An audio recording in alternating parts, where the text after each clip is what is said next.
about my black brother. I love you, and I'll never try to hurt you. I want you to know that I'm here for you forever true, 'cause you're my black brother. I'm comfortable with me. I'm comfortable with my friends. I'm comfortable with my family. I'm comfortable in the circles that I am, and I'm not quite sure if many people realize I'm not a very social person. It's not because I dislike people. It's because I am busy working. You end up being criticized for the most part when you have something to prove and when you need acceptance. And because I'm usually a little bit too engrossed in what I have to do to make sure that tomorrow is a better day, that there's food on the table, that your family is all right. I don't normally have time for hearing what people say about, yes, he's good, yes, he's bad, yes, I don't like this, I don't like that about him. I'm more focused on how can I make it better. I believe in my earlier years, I was destined to be a priest. I felt very strongly about it. I grew up in a Catholic home, went to a Catholic school. You know, when my brothers and sisters were not necessarily focused on church, I alone would head out to church. And it's interesting, you know, you're usually counseled about your next steps as you go through your first communion and so on and so forth. And I had a priest who was very, very honest with me and said to me, "Are you prepared for giving yourself to God completely?" You know, the whole business of the church, the whole business of communion, the whole business of celibacy. And as a young man, just realizing that the whole big bad world out there of exploration existed. When he explained to me what celibacy meant, I never made it to the priesthood. I can say leave it there. But I do see myself as being very centered. I have various interpretations of religion. I believe in God. I believe in the Holy Ghost. I think that there is something greater than us. I become fully engrossed in work. And it has delivered in terms of its success, and it has delivered in terms of certain security issues I may have. But I recognize it's a weakness, and I'm aiming to change it. I like to travel.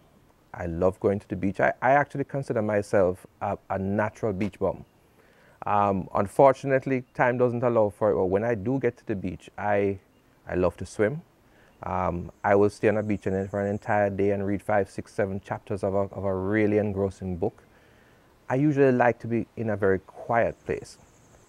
I have a streak every now and then that needs to party, but it has to be with friends, and it has to be with people who you can let your hair down and you know, speak out of turn if you will. And I do have those friends. I like R&B. I will listen to, I think Luther Vandross hits a chord for me, both in terms of the reality of life and talking about relationships, things like that. That kind of music catches me every time. I drive a lot, so I will listen to dance music. Why? It keeps me up, it keeps me moving. I like to dance. And even if I won't physically do it, I like to think about it.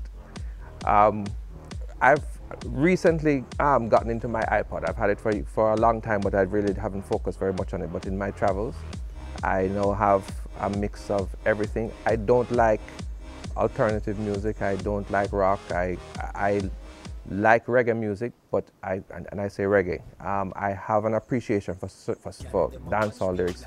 Interestingly, excepting for the very explicit lyrics, I particularly like Vybz Kartel. I think he is a magical lyricist.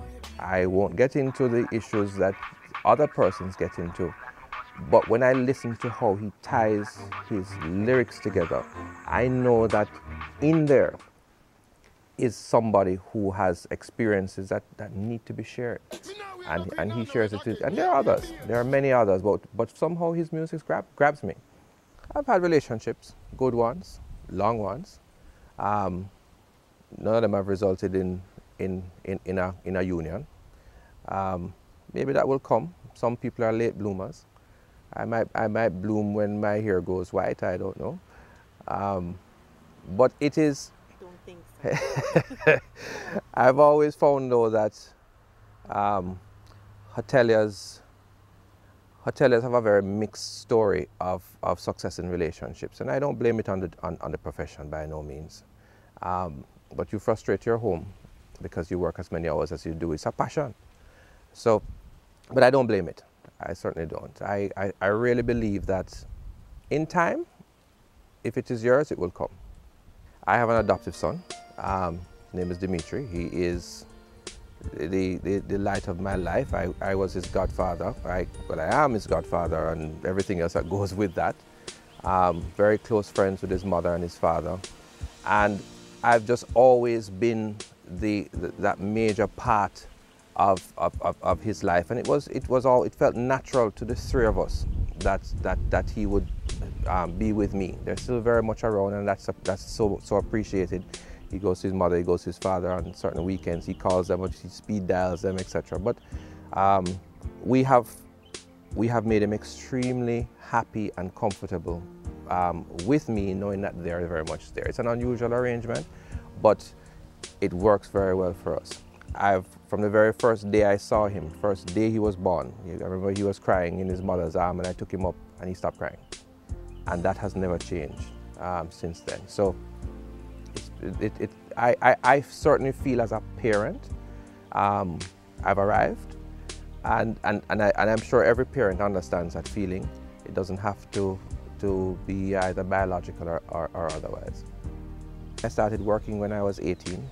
Ever since then, I have proven that if you don't get up every day with a conviction that you are going to do well, then you will fail. So I have taken that and I've gone out there and made every day matter. So I don't think I have a motto. I think I just go out there and try and prove that hard work matters.